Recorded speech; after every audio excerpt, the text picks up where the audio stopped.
Eli Whitney radically changed both agriculture and manufacturing in America during the 18th and early 19th centuries. Eli Whitney is best known for his invention of the cotton gin, which revolutionized the cotton industry in the South. He's also famous for the idea of interchangeable parts, which really helped initiate factory production and the second wave of industrialization.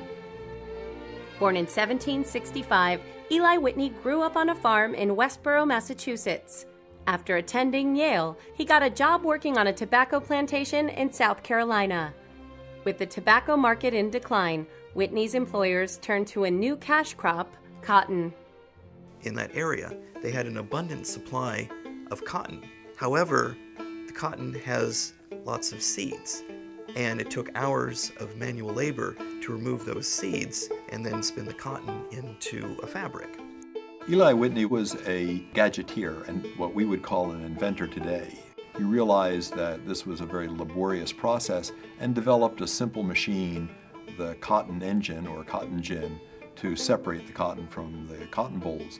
The cotton gin was a simple machine which was able to mechanically separate the fibers from the seeds 10 times more efficiently than a slave.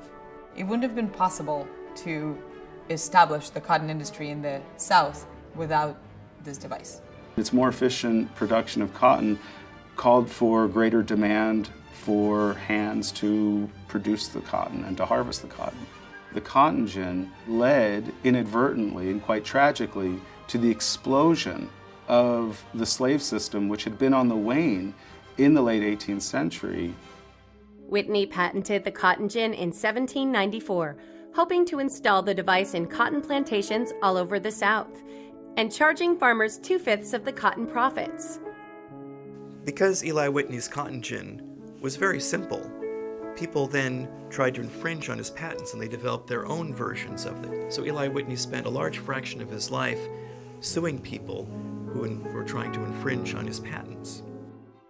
Since Whitney had such a hard time receiving profits from his cotton gin, he went into the arms business, and in 1798 won a congressional contract to build 10,000 muskets for the U.S. Army. In Eli Whitney's time, every item had to be made from scratch and its parts were self-contained. Building 10,000 muskets as individuals would take an enormous amount of time. That's where he conceived the idea of interchangeable parts. So you can make 10,000 triggers, 10,000 barrels, 10,000 rifle butts, and then put them together as needed. This introduced the concept of assembly and revolutionized mass production. Late in life, Whitney wed Henrietta Edwards, and together they had several children. 8 short years later, Eli Whitney died on January 8, 1825. Today, Eli Whitney is often considered the father of American technology. Eli Whitney has an important legacy as symbolizing the constant innovative tendency of the Industrial Revolution. While most people remember him for the invention of cotton gin, it's really the concept of assembly in interchangeable parts that truly changed the world.